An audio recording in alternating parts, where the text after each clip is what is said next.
വണ്ടിത്താവളം അയ്യപ്പൻകാവ് ധർമ്മശാസ്ത്ര ക്ഷേത്രത്തിലെ പ്രതിഷ്ഠാദിന മഹോത്സവം ഭക്തിസാന്ദ്രമായി ആഘോഷിച്ചു. കരിയന്നൂർ മന വാസുദേവൻ നമ്പൂതിരിയുടെ മുഖ്യ കാർമ്മികത്വത്തിലാണ് ചടങ്ങുകൾ നടത്തിയത്. മഹോത്സവത്തോടനുബന്ധിച്ച് നടത്തിയ അന്നദാനത്തിൽ 1000-ൽ പരം ഭക്തജനങ്ങൾ പങ്കെടുത്തു. പ്രതിഷ്ഠാദിന മഹോത്സവത്തെക്കുറിച്ച് സംഘാടകർ വിശദീകരിച്ചു. നൂറ്റാണ്ടുകളായി പഴക്കം ചെന്ന ഒരു ക്ഷേത്രമാണ് വണ്ടിത്താവളം അയ്യപ്പൻകാവിലെ അയ്യപ്പൻകാവ്.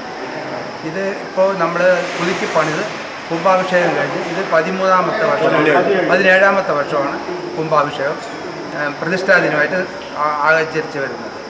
ഇവിടെ ഉത്സവം എന്ന് വെച്ചാൽ കന്നിമാസത്തിലെ ആയില്യം പൂജയുണ്ട്, പിന്നെ പ്രതിഷ്ഠാദിനമുണ്ട്.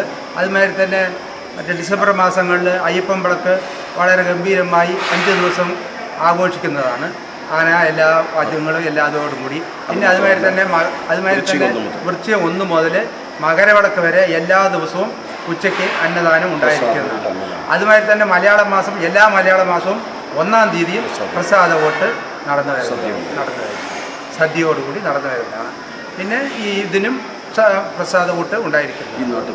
ഈ നാട്ടിലെ മുഴുവൻ ജനങ്ങളുടെ സഹകരണങ്ങളോടുകൂടിയാണ് ഇത് നടക്കുന്നത്. ഭഗവാന്റെ അനുഗ്രഹവും നാട്ടുകാരുടെ അനുഗ്രഹത്തോടു കൂടിയാണ് ഈ കമ്മിറ്റിക്ക് ഇത് നടത്തിക്കൊണ്ടു പോകാൻ സാധിക്കുന്നത്.